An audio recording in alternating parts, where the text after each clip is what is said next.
Bonjour à vous, auditeurs de Radio Lorraine Enragée. Je vous retrouve en cette journée ou ce soir, tout dépend de l'heure qu'il est pour vous, pour cette chronique des anciens, la grotte des anciens, de laquelle vient les mots sombres, de laquelle vient le lyrisme qui nous inspire, et de laquelle je vous parle aujourd'hui pour aborder un sujet que vous allez à mon avis très facilement reconnaître. Bonne écoute à tous.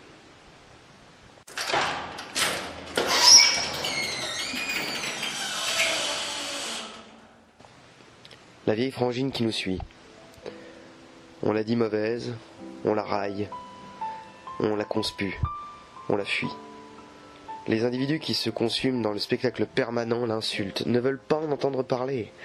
On la considère comme un état négatif, de la faiblesse, de la maladie, un neuroleptique. Cet invité à la pâle figure qu'on ne veut pas recevoir en société. Et pourtant, on ne veut pas de son silence, on refuse son omnipotence dans notre esprit, son totalitarisme au refus des bruits. On rejette son absolu, son intransigeance. Elle n'est pas amicale, c'est vrai, elle n'est pas très agréable, elle n'est franchement pas sympa. Et pourtant, elle en demande trop, trop exigeante, trop lourde à s'accrocher à nos basques, trop douloureuse à soutenir pour des cœurs d'hommes ordinaires, trop monstrueuse, trop envahissante pour un sommeil serein. Et pourtant, elle vient parfois nous border avant de plonger dans nos rêves, et nous poursuit aux heures les plus tardives de nos nuits. Elle colle jusqu'au plus lointain des souvenirs, jusqu'à la plus ancienne des mémoires. Elle fait peur, car elle nous pousse vers les limites. Elle est sournoise, car c'est un poison positif. Elle nous éclabousse de sa noirceur. Et pourtant, elle est l'antichambre du désespoir, le membre de la famille que l'on supporte quoi qu'il arrive, le petit quelque chose que la déception amoureuse vous laisse au fond de l'âme, les soirs de tabac et de balade. Et pourtant, c'est un ingrédient essentiel à la vie. Ils sont nombreux à se plaindre de l'avoir comme indésirable dans leur petite conscience.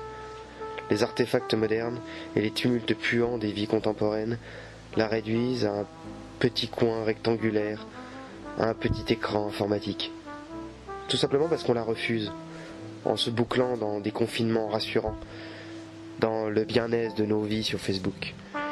Mais son grand décor ne se réduit pas à un petit ordinateur, il ne se réduit pas à 4 murs. Il est à l'extérieur, au-delà des grilles et des fenêtres, dans les rues désertes, sur les ponts silencieux, au-delà des grandeurs forestières, aux confins des montagnes, sur les ressacs salés des océans et des ciels enluminés de lune et d'étoiles. On la confond avec l'isolement, mais non, elle n'est que voyage exclusif et intransigeant. Elle est sans retour possible. Une fois reconnue et acceptée, elle tient encore comme un amour potentiellement mortel et assurément nécessaire.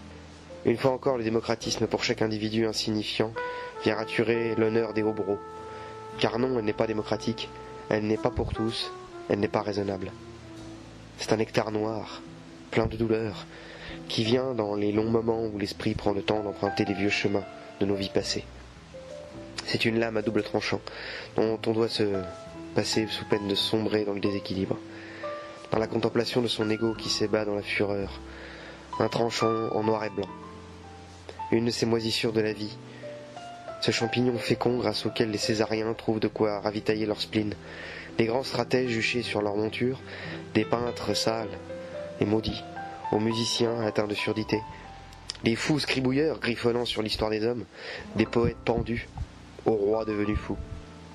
Elle prend les grands hommes en tout entier, ne les lâche plus, leur insuffle l'art du total, leur donne le brin de l'universel, un goût pour l'impérieux.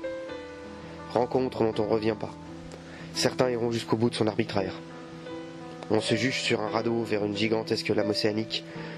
On prend ses pieds et on s'échappe dans les montagnes forestières. On va vers une route isolée grâce à un lointain bruit de moteur. Elle n'a besoin de personne. C'est une vieille frangine qui a depuis longtemps dit merde au reste de la famille. Attention, elle ne se contente pas d'elle-même par détestable goût actuel pour le je m'en foutisme désœuvré. Non, elle est trop exigeante, bien plus exigeante que ça. Elle n'est pas une posture ou un slogan à t-shirt. Elle est trop tyrannique, trop accaparante pour se permettre de l'aborder par un petit bout. Car il n'y a rien de petit en elle. Elle est immense, elle est géante. Elle est magnifiquement sans pitié. On la trouve au pied de sa porte, dans l'immensité du ciel, ou au fin fond de son verre de whisky. C'est la solitude. almost blue, almost doing things we used to do. There's a girl here and she's all